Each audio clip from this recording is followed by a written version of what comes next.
যা ঘুছে যাক মানুষে মানুষে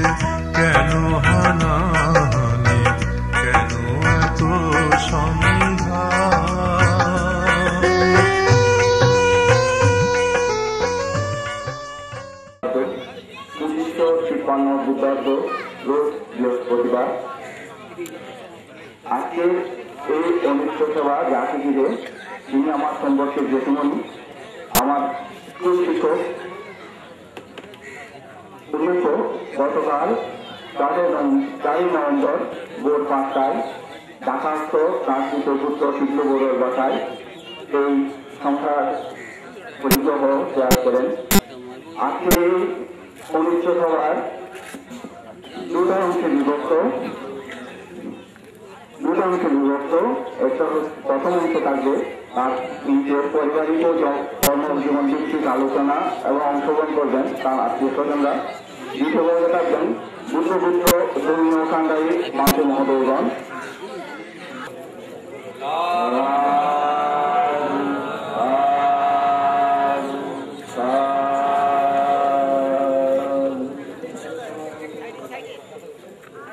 এখন চিত্র বিশ্বপতি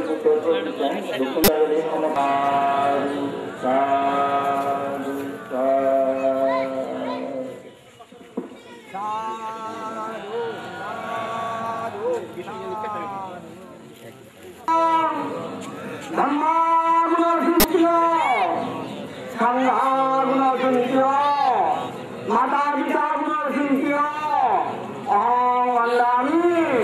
সর্বদা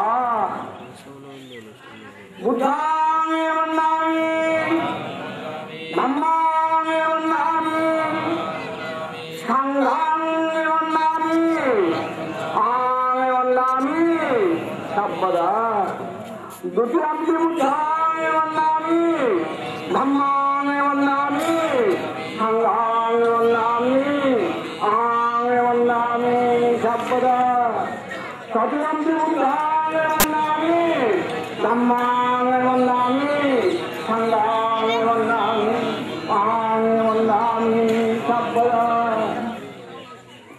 উপাস বন্দামি বন্দে দাস্তেন সাধন সর্বং অপরাধান ক্ষমাতু বন্দে দুর্যান্তি উপাস বন্দামি বন্দে দাস্তেন সাধন না ওভাসং বন্দে শ্রীধর্মেণ সাহা সন্তোষীয়ং ধম্মং রাজামি অনুগ্রহং কর্ত্বা চিরং লেতো বন্দে দ্বিতীয়াম্পি ওভাস অহং বন্দে শ্রীধর্মেণ সাহা সন্তোষীয়ং ধম্মং রাজামি অনুগ্রহং কর্ত্বা চিরং লেতো বন্দে তৃতীয়াম্পি ওভাস অহং বন্দে শ্রীধর্মেণ সাহা সন্তোষীয়ং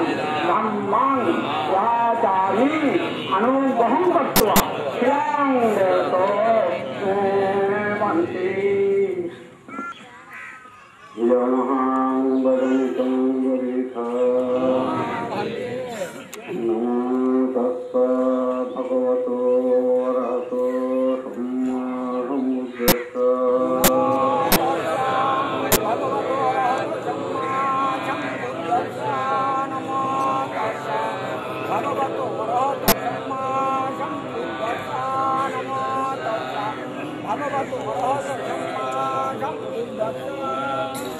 বুদ্ধং শরণং গচ্ছামি ধম্মং শরণং গচ্ছামি সংঘং শরণং গচ্ছামি দ্বিতীয়াম্পি বুদ্ধং শরণং গচ্ছামি দ্বিতীয়াম্পি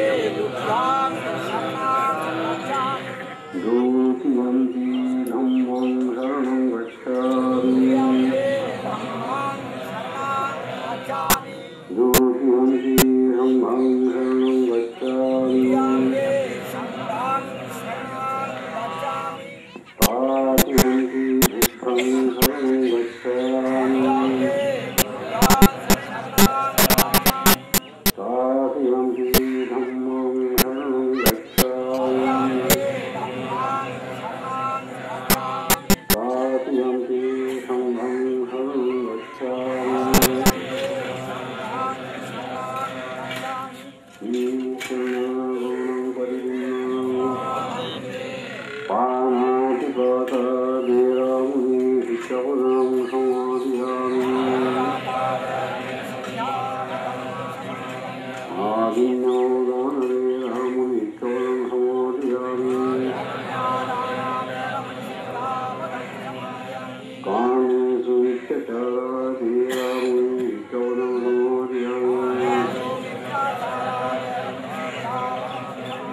যে তিনি এখান থেকে মেট্রিক পাস করার পরে তিনি তৈরি করে দিয়েছিলেন।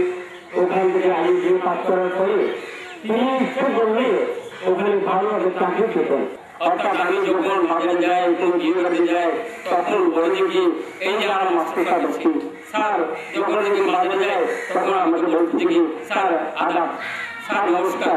এই যে এই মোড়টা তাকে মৃত্যুর দিকে টানে নেয়, তাকে সম্মানের দিকে তিনি চেয়েছিলেন সম্মান, তিনি টাকা পয়সা তিনি চান নাই। আজকে 38 বছর তিনি মোবাইল স্কুল নিয়ে শিক্ষকতা করেছিলেন। আজকে অনেকে এরকম অনেকে জানেন, আমাদের এখানে অনেক শিক্ষক মহোদয়রা আছেন, তারা এরকম অনেক ভালো জানেন। আমরা জানি যে মানুষ মৃত্যুকে একজন সমাজে এই পৃথিবীতে বিসর্জিত হবে, আমরা কেউ এই মৃত্যু থেকে আমরা ভয় পাবো না। তবে আমাদের করণীয় কি? এই যে আমাদের সামনে দায়িত্ব আছে অনিল বড়ুয়া, তার নীতি তার আদর্শ আমরা মেনে চলবো। আমরা যদি তার আদর্শ এবং নীতিকে যদি আমরা মেনে চলি, তাহলে এর প্রতি তার সম্মান দেখানো হবে। আর তার বারোকে সদ্বুতির জন্য আমরা যে সমস্ত ধর্মীয় কার্যাবলী আছে এগুলো যদি আমরা সুসংগঠিত করতে পারি, সুসংগঠিত করি, তাহলে এটা হলো তার প্রতি ভক্তি শ্রদ্ধা বিচক্ষণ। আমরা অনেক কিছু বলার আছে, এখানে আমাদের অনেক জ্ঞানগুলি শান্তি আছেন, অনেক জ্ঞানগুলি বক্তা আছেন, তারা অনেক কিছু বলবেন। আমার জয়মত অন্তর্সূচি অনুষ্ঠানে এই সাহিত্য সভার চরম ভাগ্য সভাপতি মঞ্চে আসীন অনুষ্কর শূন্য ক্ষেত্র শক্তি সংঘ শুধু সত্যনামণ্ডলী, মমতা মহিমা ত্রিমণ্ডলী এবং এই পরিবারের নিকটের দূরের সমস্ত আত্মীয়বর্গ, এই মৃত্যুটা যদিও স্বাভাবিক, কোনো অনেক সময় মেনে নেওয়া যায় না। কারণ কয়েকটা মাস পূর্বেই আমি আমার জয়মাস থেকে কথা দিয়েছিলাম আপনাকে দেখার জন্য আবার আসবো, ঢাকায় আসবো। তখন তিনি দুঃখ মানুষ, হা হা করে আসতেন, কথা বলছেন, এইভাবে দুটো রাত কাটিয়ে তার সাথে আমার এই মেয়ে উন্নীলা চৌধুরীর জন্য যখন তিনি প্রস্তাব নিয়ে গেলেন আমার পরমাত্মীয়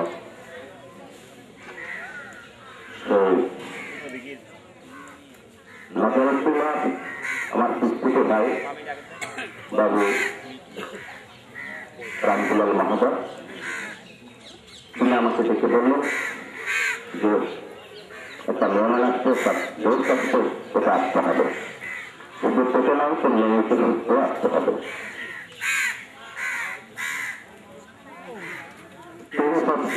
আমার সেই অনুষ্ঠানে বিয়ে অনুষ্ঠানে দেখলাম, তারপর আমাদের কাছে রামদুলাল বাবুর কাছে সেখানে যে মানুষের পরিচয় পেয়েছি, দুজন মিলের মুখোমুখি আলোচনা, দেনা পাওনার কথা, কিভাবে বধূ বরণ করবেন এই কথা আপনি কিভাবে বলবেন। আবার একটি পরিচিত হাসি দিয়ে আমাকে বললেন, কুমার বাবু, দেখুন আমি শিক্ষকতা করেছি 8 বছর, আপনি ভাষা করছেন, আপনি জীবনেই দেবেন, আমি সানন্দ গ্রহণ করব। একটা বিন্দু তিনি বরফলাভ করবেন তার কথা। যে মানুষকে কত আপনার করে নিতে পারেন, এটি তাড়াতাড়ি মানুষের কাছে সবচেয়ে বড় গুণ, যে মানুষকে আপন করা। তিনি আমাকে বললেন, ধর্মসা, যে আপনি আমার গাড়িতে দিকে বসেন, কিছু নেই আসলে। আপনার তো দুতলা বাড়ি আছে, কাকা বাড়ি আছে, আসলে তার কিছু নেই। কিছু দূরত্ব হৃদয় আপনারা সেদিন অনুভব করেছিলাম, যে কারণে আর আমি তার কথায় প্রস্তাবে না করতে পারিনি। সেই শ্রমিক মানুষরা কোনোদিন আমি পাবো না, খুঁজে পাবো না। করে খুশি হওয়ার পরে তখন আমি অন্ধকারে চলে দেবো বাবার কোনো পিছনে পাবো কিনা সেটা চেষ্টা করছি। ঠিক অনুরূপ ভাবে আমার মনে হয় আমার জনতা, আমার সেই টুকরা যারা আছেন তারা খুশি হওয়ার অনুভব করবে। সবাইকে তুমি স্বর্গবাসী হবেন এটাই কামনা করি। সুন্দর মানুষ মহাপাড়া উচ্চ বিদ্যালয়ে শিক্ষক মন্ডলী মিলে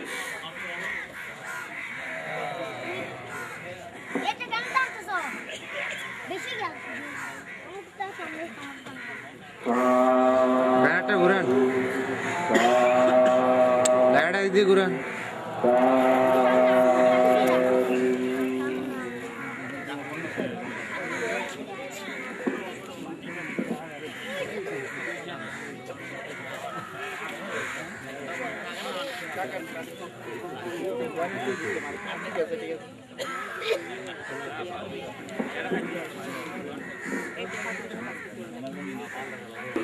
নিত্য সংবাদ কাল কাতারগঞ্জ নবপল্লী ফোরামে সন্ধ্যার সময় যখন পেলাম দাদার নিত্য সংবাদ পেয়ে সত্য নিজেকে মর্মাহত হলাম। আমরা এই বাড়ির ইতিহাস, এই বাড়ির ঐতিহ্যের কথা তিনি সংসদে বলেছেন। সমাজ প্রচিত্র বলতে গেলে অনেক কিছু বলা যায়। এটা প্যারোমন ডাক্তার প্যারোমন বাড়ি এবং একটা ধর্মের বাড়ি আবুলচিনের এই সীমান্তে এটা যে একটা ঐতিহ্যবাহী ইতিহাস বহুল বাড়ি। এই অনিন্দা ছিলেন আমার বাবার ছাত্র, বাবার কাছ থেকে জানা করেছি এই বাড়ির ঐতিহ্য সম্পর্কে। অনিন্দা শিক্ষক ছিলেন, আমিও একজন শিক্ষক। তিনি আমাকে খুব স্নেহ করতেন, কারণ আমার বাবা আমাদের পরিবারের সাথে আমাদের পরিবার আবুলচিনের একটি ঐতিহ্যবাহী পরিবার, বৌদ্ধ পরিবার।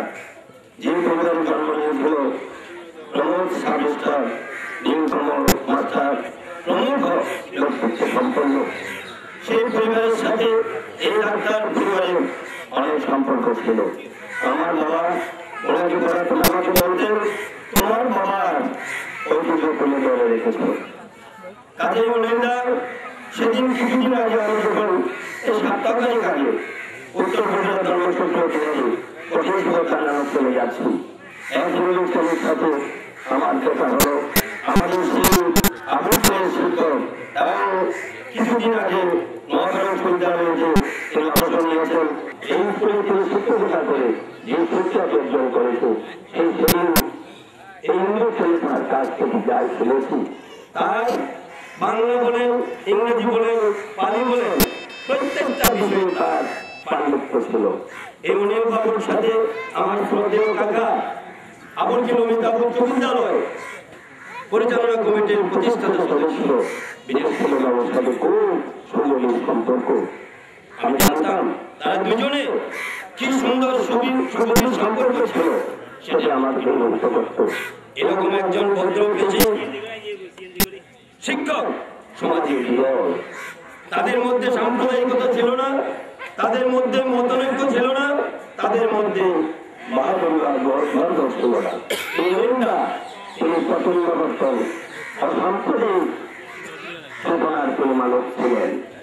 তার বাবা সুদান সাহেবের ইতিহাস যদি আমরা বলি, তিনি ছিলেন একজন বিদর্শনা ছাত্র। তার পরিবার শিক্ষকের পরিবার, ডাক্তারের পরিবারে এই শিক্ষক যেমন নীলাল বাবু, অনিল বাবু, এদের কথা যদি চিন্তা করতে যায়, তিনি যেই মহিলাকে নিয়ে সংসার করেছেন সে আরেকটা বুকের ঐতিহ্যবাহী পরিবার, প্রাণী মহাজনের পরিবার। অর্থাৎ আমাদের সুনীলবাবু শক্তিবাবুর তিনি বলতে তিনি সাদা ডাক্তার সাদা মোহন পরিবারের মোহন সাদা প্রসাদ পরিবার প্রথম কন্যার তিনি জামাতা। তাহলে দেখুন তার পরিবার এবং তার ইতিহাস, তবে তার ইতিহাস হচ্ছে একটা অক্ষয় ইতিহাস। আমি সব থেকে বলবো এই নিয়ে আমি একটা চিন্তা করে গেছি। ওনার যে একটা পারিবারিক সূত্র ছিল বা আছে, আসলে খুব ঐতিহ্যবাহী এবং আমাদের মহামণি ছিল ওনার, আমার বাবা মহামণি, তাদের সাথে আত্মীয়তার মধ্যে দিয়ে ওনার একটা ঐতিহ্য চলছে। আমি বলতে যেন ওনার মামার বাড়ি এশিয়ার প্রধান নয়, শুধু ভারত নয়, সমগ্র এশিয়ার একটা প্রতিনিধিত্ব, যাকে নিয়ে আমরা বৌদ্ধরা গর্ব করি, যার অনুসরণে আমরা নিজেকে উন্নতির ক্ষেত্রে আমরা নিয়ে আসতে পারি। আমরা উচ্চ যারা আছে তাদেরকে আমরা উদাহরণ হিসেবে দিতে পারি। এই হলো একটা দিক। আরো অনেক দিক আছে আমার জানা আছে, উনি আমাকে সেটা বলছেন মাঝে মধ্যে, আসলে বলছে অনেক সময় প্রয়োজন আছে এবং আমার ব্যক্তিগতভাবে উনি আমার আত্মীয়, আমার গর্বিত হতে হয়। তার জমিদের বাড়িতে আমার ছোট বোনের শ্বশুর বাড়ি, চারিদিক থেকে বলতে গেলে আমরা আত্মীয়তা সূত্রে আবদ্ধ। আমি এবার আসছি আমাদের কিছুটা ধর্মীয় কিছু বলার জন্য, যেটা আমি বিশ্বাস করছি এখানে অভিজ্ঞ পণ্ডিত বর্গ অভিজ্ঞ হয়ে গেছেন, আমাদের সামনে ধর্মীয় কিছু বলা আসলে আমার পক্ষে মানায় না, তাদের বলতে বিশ্বাস করছি আমি, তার জন্য আমি ক্ষমা চাচ্ছি। আসলে অনিত্য যে একটা শব্দ আমাদের মাঝে আছে, সে অনিত্য কেন বলা হয় সেটা আমাদের দেখতে হবে। আমাদের জীবনটা হলো আসলে অনেকটাই নয়, এবং এই স্থায়ী না হওয়ার একটা প্রকৃত উদাহরণ আজকের মৃত্যুটা। এই বিদায় অনুষ্ঠানের সদ্য সভাপতি বৌদ্ধ সমাজের অন্যতম কুলরবি ধর্মপাল মহাদেব, পূজনীয় ব্যক্তি সংগ্রহত কায়কবৃন্দ এবং উপস্থিত মা বোনেরা, আজকে এমন একটা অনুষ্ঠানে আমরা উপস্থিত হয়েছি যেটার দায়ভার, যেটার আবহমান কাজের থেকে আমরা সবাইকে অনুষ্ঠান করতে হবে। আজকে উনি দর্শনে আছেন, আজকে আমি যেগুলো পুরো অবশ্যই থাকবো, এখানে কেউ এই অমর নিয়মে নয়, কিন্তু এরপরেও একটা কথা বুঝে যায়, একজন মানুষ মরে যায় কিন্তু তার স্মৃতি, তার কর্ম এবং তার যে নিষ্ঠা সেটা মানুষের মাঝে ছিল। অনুপ্রেরণার সাথে ব্যক্তিগতভাবে অত্যন্ত কাছে থাকার সৌভাগ্য আমার হয়েছে। আমি নিজেও একজন শিক্ষকের ছেলে এবং আমি দেখেছি অত্যন্ত কাছ থেকে একজন মানুষ হিসেবে, একজন শিক্ষক হিসেবে, সর্বোপরি একজন স্নেহময় সমাজসেবক হিসাবে তাকে অত্যন্ত কাছ থেকে দেখার সৌভাগ্য আমার হয়েছে। ব্যক্তিগতভাবে আমি দেখেছি অত্যন্ত অসাম্প্রদায়িক এবং সবচেয়ে বড় কথা হলো একটা খোলা মনের মানুষ দীর্ঘভাবে যিনি হাসতে পারছে, সবাইকে হাসাতে পারছে, ব্যক্তিগতভাবে অত্যন্ত রাজনৈতিক সচেতন এবং সামাজিক কর্মকাণ্ডে নিজে জড়িত হতে না পারলেও এই ব্যক্তিগতভাবে অত্যন্ত আগ্রহী ছিলেন এবং খেলাধুলা থেকে আরম্ভ করে আপনার এমন কোনো দিক নেই যেখানে অনিলবাবু আগ্রহ ছিল না। আমি তাকে অত্যন্ত কাছ থেকে দেখেছি এবং একজন মানুষ হিসেবে দেখেছি, একজন অসাম্প্রদায়িক, একজন প্রকৃত মানুষ, এটা মানবতার সেবক হিসেবে আমি তাকে দেখেছি। আজকে তার প্রমাণ উনি ছিলেন একজন যুগের এবং সমস্ত আলোচনা শেষ করে উনি মহান শিক্ষাগতকে দেখে নিয়েছিলেন। আপনি আমি কাউকে বলি, আপনি বলে রাখছেন আপনি ছিলেন মানুষ করা ভাষায়, আপনি মানুষ করতে পেরেছেন, তার প্রমাণ আপনার সহকারী যারা আছেন, আপনার যারা শিক্ষক আছেন, তারা আপনার লক্ষ্য সংগ্রামে নিজের আত্মার আহত নিয়ে আপনার কাছে এসেছে। মানুষের জীবনে এর চেয়ে পরে কিছু পাওয়া নেই। আমি সময় প্রসারিত করবো না, অনেক বাবুর আত্মার শান্তি কামনা করছি এবং সবাই অনুরোধ করবো অনেক বাবুর মধ্যে যেন কর্মময় জীবন গঠিত করতে পারে এইটুকু বলে পুরম পর্যন্ত দৃষ্টিকেন্দ্রকে বন্দনা জানিয়ে আমার বক্তব্য এখানে শেষ করছি। সহকারী প্রধান শিক্ষক মহাপাড়া উচ্চ বিদ্যালয় জনাব জামি আলম সত্য কনিষ্ঠারে শিক্ষা অনুষ্ঠানে আগত এলাকাবাসী সবাইকে আমার আন্তরিক শ্রদ্ধা জানাচ্ছি। প্রয়াত কনিষ্ঠার ঐতিহ্যবাহী মহাপাড়া উচ্চ বিদ্যালয়ে আজীবন শিক্ষকতা করে গেছেন। তার শিক্ষকতা জীবন ছিল অত্যন্ত বর্ণাঢ্য। তিনি অত্যন্ত প্রভাবশালী শিক্ষক ছিলেন মহাপাড়া উচ্চ বিদ্যালয়ে। আমি ওনার একজন ছাত্র। পরবর্তীতে